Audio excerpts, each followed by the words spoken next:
Il-konkatedral reġa' jinsab fil-glorja tal-arkitettura tiegħu wara li fl-aħħar jiem iżżarma l-ħadid kollu minn mat-tieni kampnar biex ħareġ fid-deher il-ġmiel ta' dan il-ġojjel fil-qalba tal-belt kapitali Valletta.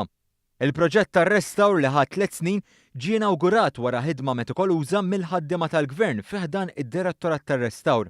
Minkejja s-sempliċità tagħha li tikkuntrasta mad-dekorazzjonijiet barokki fuq ġewwa, il-binja b'diżinn tal-perit Malti Ġlor Mukassar issa tista' tiġi apprezzata fl-intir tagħha mill-pubbliku li ta' kuljum jgħaddi minn quddiem dan it-tempju majestus. Il-Ministru għall-Kultura Owen Bonnici qal li x-xogħol sar b'investiment ta' 660,000 euro u ġew irrestawrati 2000 metru kwadru ta' ġebel. Ir-restawr tal-faċċata kien maqsum fuq 3 fażijiet, dak ta' żewġ kampnari u l-parti tan-nofs tal-faċċata li tlestiet mill-bini fl-1577.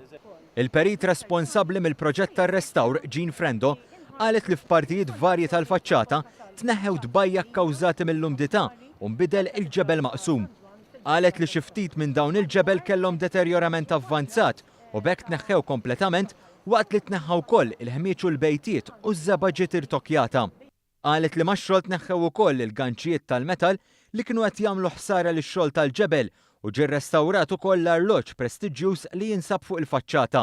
Impakki ċertu tip ta' karti b'kimika apposta li titqiegħed b'kuntatt mal-ġebla biex il-ħmieċ jiġi iktar artab u anka jidħol fl-impakki u bekk il-faċċata tiġi nadifa mingħajr ma noborxhom. Iżda r-restawr ma kienx biss fuq il-ġebla nnifisha u għalhekk ġew irranġati wkoll strutturi oħra li ma jidhrux. Tan-naħa tal-lemin għandu 3 arloġġi fuqu. Daw il-fusijiet kienu qegħdin isaddu u kienu qegħdin jifqgħu il-kisi. Allora il-kisi kellu jinqala kollu jerġa' jsir minn ġdid użajna ħjut tal-fiber li għamilna ovvjament però qabel ħadna il-mollijiet tal-numri u tal-ittri u l-isim kollha biex bekk ma jkunux għalfejn nerġgħu nikkalibraw mill-ġdid. Ħafna mill-ħsarat li akkumulaw ma' snin fuq din il-faċċata kienu għal fatt li ħafna mill-ilma tal-bejt kien jaqa' direttament fuq il-faċċata. Ma ħallejniex l-ilma iċċarġar mal-faċċata billi qlibna l-opra morta lejn in-naħa ta' wara tal-faċċata. Iċ-ċermen tal-Fondazzjoni tal-Konkatedral ta' San Ġwan Wilfred Buttigieg sostna kif sa sentejn oħra il-blokka kollha tal-bini tal-Konkatedral se tkun ikkumplementata b'sistema ta' dawl adekwata.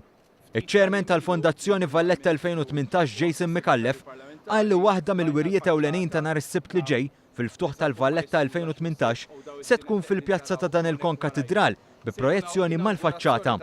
Intant, is-Segretarju Parlamentari għal Valletta 2018 Deoda Battista, flimkien mal-Ministru għall-Kultura Owen Bonnici, taw ħajr lill-ħaddiema tad-Direttorat tar-Restawr li kienu responsabbli minn dan ir-restawr. Il-Ministru Bonnici qal li dan kien proġett bejn il-Gvern u l-Knisja u qal li l-ħidma tal-Gvern se tkompli biex dan it-tempju majestus ikompli jmexxih il quddiem. Saħaq li investimenti bħal dawn saru biex in-nies igawdu din il-binja storika li għandha sinifikat u legat għal pajjiżna.